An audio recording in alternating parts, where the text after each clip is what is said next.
खुफिया agency IB का भर्ती आया हुआ है 22 का।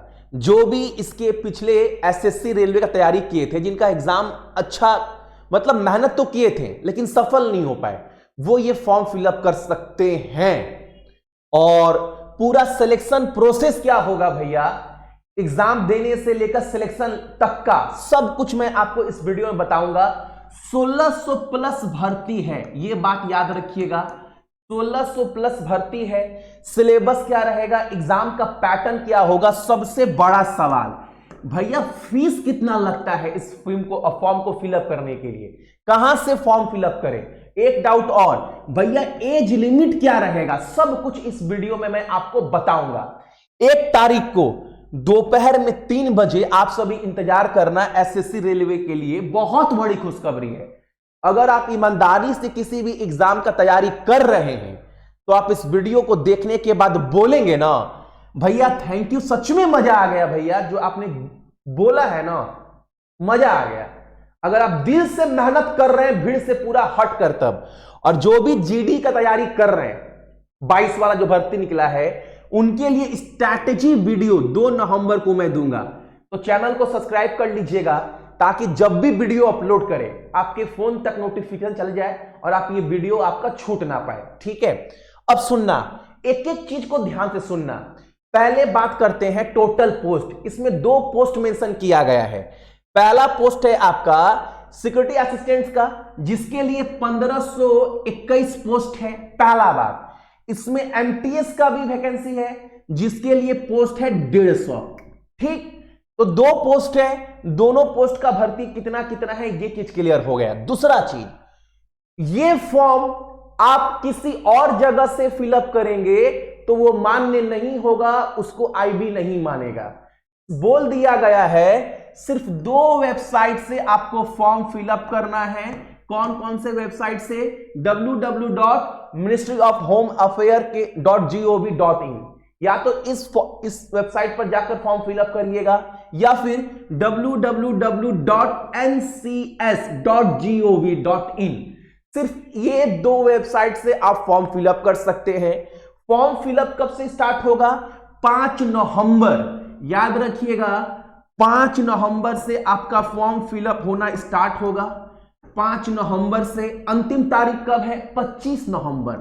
ये 2 बात याद रखिएगा। फॉर्म का डेट कब से स्टार्ट होगा फिलअप होना, अंतिम तारीख पता चल गया। अब बात आता है क्वालिफिकेशन क्या चाहिए, ध्यान से सुनना। अगर आप 10th पास हो तो आप ये फॉर्म फिलअप कर सकते हैं। दूसरा बात, आप किसी भी राज्य से हैं, आप कम से कम अपना डोमिसाइल बना लीजिएगा। डोमिसाइल को लेकर बोला ये मस्ट है, ये जरूरी है, आपके पास होना चाहिए अगर ये फॉर्म फिलअप कर रहे हैं तो। आवास, जाति प्रमाण पत्र, ये सब बनता है ब्लॉक अनुमंडल में। कम से कम अपना अपना डोमिसाइल बना लीजिएगा। सिर्फ 10th का सर्टिफिकेट के साथ साथ आपको ये चीज भी चाहिए। और तीसरा चीज, आप किसी भी राज्य से फॉर्म फिलअप कर सकते हैं। आप मान लो उत्तर प्रदेश के हो ना, तो आप बंगाल से भी फॉर्म डाल सकते हैं। अगर आप बिहार के हो तो आप उत्तर प्रदेश में भी फॉर्म डाल सकते हैं। लेकिन शर्त यह है कि आप जहां से भी फॉर्म डालेंगे वहां का स्थानीय भाषा, लोकल लैंग्वेज, ये आपको आना चाहिए। ये जरूरी क्यों है मैं आपको वीडियो में आगे दिखाऊंगा, ये एग्जाम पैटर्न है। ठीक, तो तीसरा चीज भी आपको क्लियर हो गया। क्वालिफिकेशन में ये 3 चीज आपको चाहिए ही चाहिए। 10th पास, डोमिसाइल चाहिए, आप जहां से भी फॉर्म डालेंगे वहां का लोकल लैंग्वेज आपको आना चाहिए। तीसरा चीज, एज लिमिट, ध्यान से सुन लेना, एज लिमिट। अब बहुत लोग बोलते हैं भैया मेरा जन्म इस दिन को हुआ, हम फॉर्म फिलअप कर सकते हैं। बाबू ये सवाल आपको पूछने का जरूरत ही नहीं है। आप अपना डेट ऑफ बर्थ खोलिए, देखिए, मिला लीजिए, आपको पूछने का जरूरत किसी से है ही नहीं।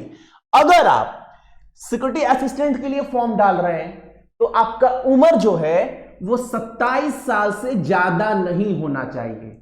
अब 27 साल से ज्यादा होगा कि नहीं होगा इसको हम कैसे देखेंगे, आपका जब भी जन्म हुआ है डेट ऑफ बर्थ में, उस तारीख से 25/11/2022 यानी 25 नवंबर तक मिला लेना आपका 27 साल के अंतर्गत तो है।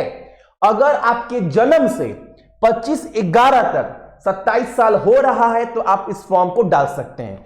अगर आप एमटीएस के लिए फॉर्म डाल रहे हैं जिसका 150 सीट है, अगर उसके लिए फॉर्म डाल रहे हैं तो आपका उम्र 18 से 25 साल के बीच में होना चाहिए। ठीक है, 25/11 यानी 25 नवंबर तक मिला लेना। 25 साल से अधिक आपका उम्र तो नहीं हो रहा है, सर्टिफिकेट से मिला लीजिएगा, होगा तो नहीं डाल सकते, नहीं होगा तो आप फॉर्म डाल सकते हैं। तो एज लिमिट भी आपका क्लियर हो गया। अब बात करते हैं इसका भैया एग्जाम पैटर्न क्या होगा। 3 टायर एग्जाम है। ठीक, पहला टायर जो है वो बहुत इंपॉर्टेंट है क्योंकि मेरिट इसी पर बनेगा। लेकिन उसके पहले बोल दूं, इसका कट ऑफ जो है ना, पहला बता दूं, इसका कट ऑफ जो है वो नहीं निकलता है, खुफिया एजेंसी है तो कट ऑफ भी खुफिया रहेगा, तो इसका कट ऑफ जो है वो नहीं निकलता है। पहला बात, टायर 1 में आप बैठेंगे जिसके लिए आपको 1 घंटा का समय देना पड़ेगा। ठीक, ऑनलाइन एग्जाम होगा जिसमें क्या क्या रहने वाला है, तो 5 चीज रहने वाला है। एक तो जनरल अवेयरनेस, इसके अंतर्गत मानकर चलो ना आपका सबसे ज्यादा करेंट अफेयर फॉलो करेगा, ये आपका 20 नंबर का रहेगा।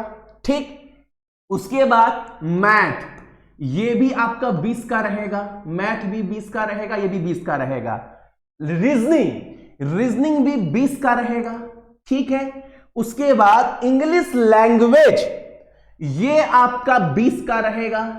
और जनरल स्टडीज यानी जीके को बोलते हैं, तो ये भी आपका 20 का रहेगा। यानी 100 नंबर का पेपर रहेगा, 1 घंटा का समय मिलेगा। पैटर्न देख लीजिए, कोई सवाल उठने लायक है नहीं और हर सवाल के लिए 0.25 नंबर काटा जाएगा अगर सवाल गलत होता है तो। टायर 1 ही डिसाइड करेगा कि आपका नौकरी लगेगा कि नहीं लगेगा। अगर इसमें अगर आप अच्छा स्कोर कर लिए और इसको पास कर लिए तो आप आगे बढ़ेंगे टायर 2 के लिए।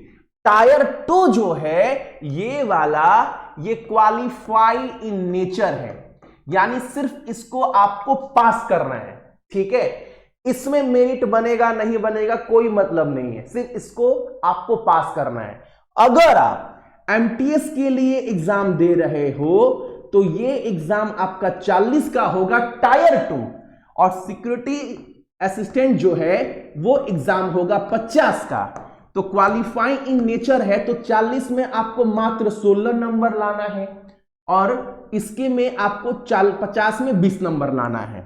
अगर आप इतना नंबर लेकर आ गए तो आपका टायर 2 क्वालिफाई हो जाएगा, इसमें कोई मेरिट का झमेला नहीं है। लेकिन अब टायर 2 का एग्जाम में क्या क्या है भैया, सिंपल बोला गया है, आप जिस भी राज्य के लिए फॉर्म फिलअप कर रहे हैं वहां का लोकल लैंग्वेज, स्थानीय भाषा आपको आना चाहिए। क्यों?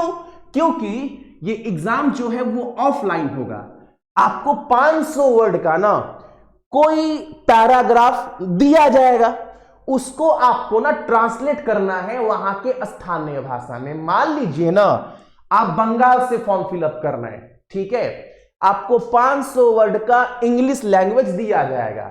अब वो 500 वर्ड को आपको बदलना किसमें पड़ेगा, बंगाली में। समझ गए?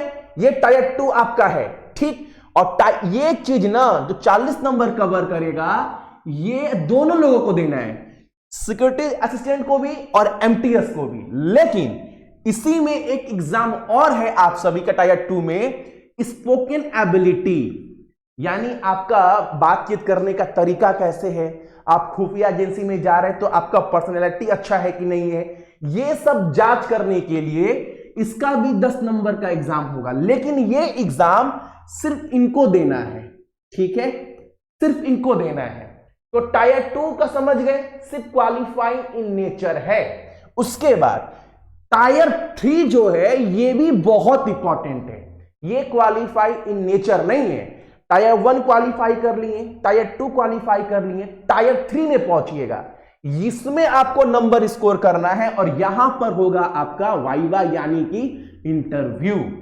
यहां पर आपको जाना जाएगा कि आपका पर्सनालिटी कैसा है, आप खुफिया एजेंसी में काम करने लायक है कि नहीं है, और ये एग्जाम होगा आपका 50 नंबर का।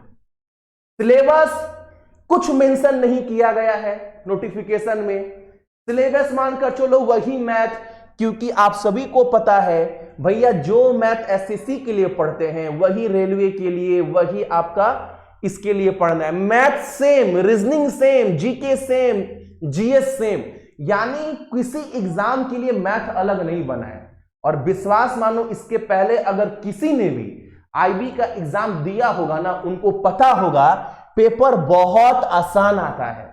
अब बहुत सारा पेपर आपको मिल जाएगा, पेपर बहुत आसान आता है, लेकिन यहां मायने रखता है आपका मेहनत, आपका शिद्दत कितना है इस एग्जाम के प्रति, कितना आपको ये जरूरत कितना है। बहुत लोग तो फॉर्म फिलअप कर देते हैं, लेकिन जरूरत कितना है वो आपको जॉब दिलाएगा। कोई डाउट आपका है कमेंट करना, अब ये मत पूछना भैया मैं फॉर्म फिलअप कर सकता हूं, इतना डेट है, आपको मैं बता चुका हूं, डेट ऑफ बर्थ निकालिए, मिला लीजिए, हर चीज मैंने आपके साथ जो है वो डिटेल में बता दिया है, ठीक है। इसके बाद भी अगर कोई डाउट है आप बताना, मैं वो भी आपको क्लियर कर दूंगा, ठीक है।